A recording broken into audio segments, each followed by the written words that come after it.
Olá, você está sob a sombra do mistério e hoje conheceremos o caso do sequestrador fantasma D.B. Cooper. O conteúdo a seguir é cuidadosamente baseado em informações de notícias, documentários, artigos, vídeos e podcasts sobre o tema em questão. Nosso objetivo é apresentar uma história com sensibilidade e respeito à vítima e a todos os envolvidos. Para o público sensível, é importante destacar que abordaremos temas fortes durante o vídeo. Agradecemos sinceramente a compreensão e a empatia enquanto compartilhamos essa narrativa. Entre os anos de 1968 e 1972, os sequestros de avião eram extremamente comuns.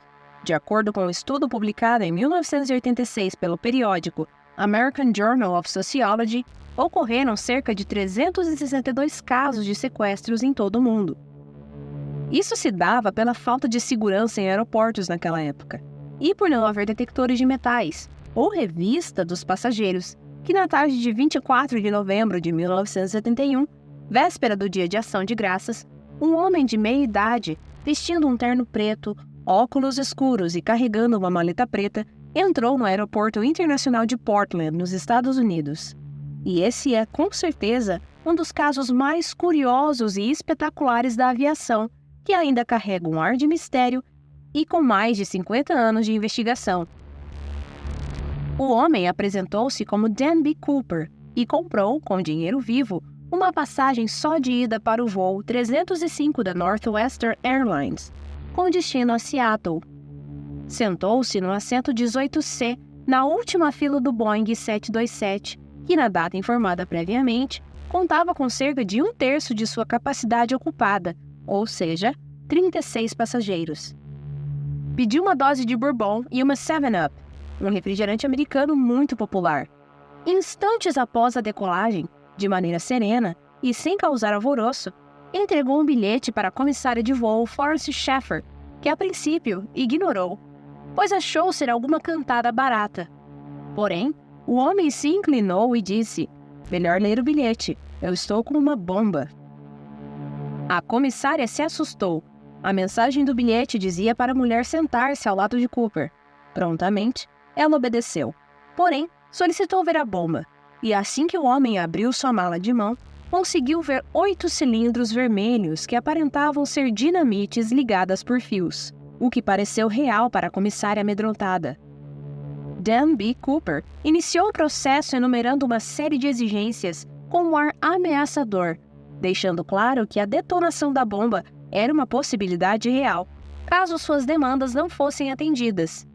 Dentre seus requisitos, Cooper solicitava $200 mil, preferencialmente em notas de 20, as quais deveriam ser dispostas em uma bolsa. Este pedido em particular deveria ser atendido às 17 horas. Além disso, ele solicitou 4 paraquedas, que deveriam estar prontos para entrega imediatamente após a aterrissagem do avião em Seattle. Imediatamente, a comissária anotou todas as demandas e levou ao comandante do voo. Nesse momento, conhecemos outra comissária, Tina McClough, que foi uma peça fundamental no caso, pois passou a ser interlocutora do sequestrador, já que o homem continuava com sua lista de desejos à cabine e McClough fazia a comunicação de uma forma que os passageiros não desconfiassem do que estava ocorrendo naquele momento. Cooper disse que queria caminhões de combustível para reabastecer o avião em Seattle. Ninguém seria liberado até o valor ser pago, porém, Dan prometeu que todos os passageiros seriam dispensados assim que o dinheiro e os paraquedas chegassem. O capitão William Scott informava a torre de controle sobre tudo o que era solicitado por Cooper, de uma forma que os passageiros não soubessem, para manter a calma durante o voo. A previsão de duração da viagem era de 37 minutos, porém, o comandante comunicou a todos que a chegada sofreria um atraso, devido a dificuldades menores. O avião sobrevoou o aeroporto de Seattle por 2 horas, para que desse tempo do resgate ficar pronto. Enquanto isso, conforme foi detalhado pela comissária Tina mais tarde, ela e Cooper engajaram em diálogos informais enquanto esperavam o momento de aterrissagem do avião. Tina relatou que Cooper manifestou curiosidade sobre suas origens, levando a comissária a compartilhar um pouco sobre sua história, respondendo às perguntas do sequestrador. Entretanto, quando a mesma pergunta se reverteu para ele, o homem adotou uma postura de resistência e se recusou a responder. Logo após, Cooper perguntou a Tina se ela fumava. A mulher prontamente comunicou ter abandonado o hábito. Mas de forma inesperada, quando Cooper lhe ofereceu um cigarro, Tina cedeu e acabou aceitando a oferta. O voo decolou de Portland às 2h50 da tarde.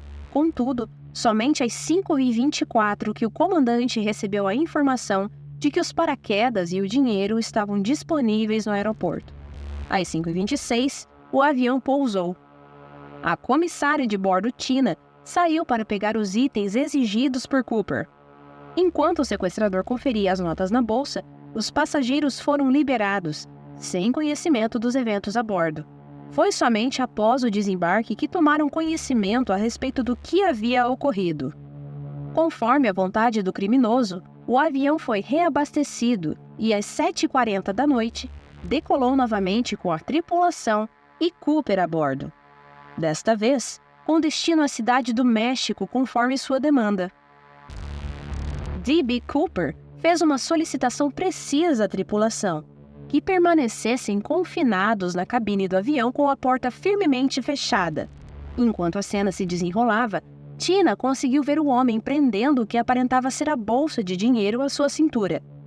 Nesse instante, a aeronave estava voando a uma altitude reduzida e com velocidade moderada, de acordo com a exigência do sequestrador, que demonstrava possuir um entendimento e conhecimento preciso de cada movimento e da situação no geral. No intervalo entre as cidades de Seattle e Reno, aproximadamente às 8 horas da noite, um alerta luminoso no painel de controle anunciou a ativação das escadas traseiras da aeronave. Utilizando o sistema de intercomunicação do avião, o piloto dirigiu uma pergunta a Cooper, questionando se o homem necessitava de algum auxílio adicional. De forma enfática, o homem proferiu um não, sendo assim a última palavra dita por D.B. Cooper. O sequestrador, então, desapareceu sem deixar rastros, e devido à falta de confirmação do salto, uma força-tarefa de agentes cercou o Boeing assim que este aterrissou em Reno, Califórnia. Durante uma busca feita no avião, encontrou-se 66 impressões digitais atribuídas a nenhuma identificação conhecida. Apesar dos esforços para encontrar o criminoso, todas as pistas encontradas levaram a becos sem saída, deixando as autoridades sem uma trilha concreta para seguir. A ausência de uma fotografia fez com que o FBI dependesse exclusivamente de um retrato falado para divulgar o rosto do suspeito. Porém, o enigma em torno do caso permaneceu sem solução, tendo em vista que o governo dos Estados Unidos jamais conseguiu descobrir a verdadeira identidade de D.B. Cooper, que ficou erroneamente conhecido dessa maneira devido a um equívoco cometido por um repórter que, em seu artigo, acabou publicando o nome falso do suspeito dessa forma, em vez de Dan Cooper.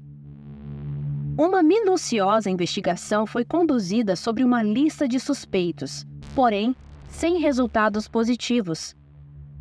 Utilizando o horário preciso em que a porta traseira da aeronave foi baixada, exatamente às 8h13 naquela data, foi possível delinear uma área aproximada que o criminoso possivelmente pousara. Incansáveis agentes bateram de porta em porta, distribuíram o retrato falado, ofereceram recompensas, todavia, não obtiveram sucesso. Décadas de trabalho da polícia e os esforços de diversos escritores e jornalistas com habilidades investigativas foram investidos, mas somente em 2016, após 45 anos do sequestro, o FBI declarou o encerramento oficial de suas tentativas de localizar o criminoso. Como era de se esperar, a influência de Cooper serviu de inspiração para outros criminosos. Durante o ano de 1972, pelo menos 15 indivíduos tentaram repetir seu feito, sequestrando aviões e buscando uma fuga de paraquedas. Porém, todos esses esforços resultaram em prisões após o desembarque ou, em alguns casos, em fatalidades. Em uma resposta decisiva, no dia 5 de janeiro de 1973, o governo tomou a iniciativa de ordenar que as companhias aéreas dos Estados Unidos passassem a revistar a bagagem de todos os passageiros em mais de 14 mil voos diários, com a assistência de agentes federais. Isso marcou o início de uma nova era nas viagens aéreas, impondo uma mudança significativa no processo de segurança. A partir de então, os casos de sequestro tornaram-se mais raros. Tina McClough, principal interlocutora de D.B. Cooper, enfrentou assédio do FBI e da mídia após o incidente. Trabalhou como comissária de bordo até 1980, quando se tornou freira. Depois, voltou a ser civil e se dedicou a trabalhos sociais em Oregon. Sua identidade ficou oculta, mas em 2011 foi redescoberta.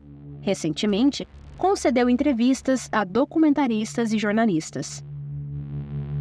Também no ano de 1980, durante as férias de sua família, no estado de Washington, noroeste dos Estados Unidos, um garoto de 8 anos fez uma descoberta surpreendente. 3 pacotes contendo cerca de $5.800 do resgate estavam enterrados às margens do rio Columbia.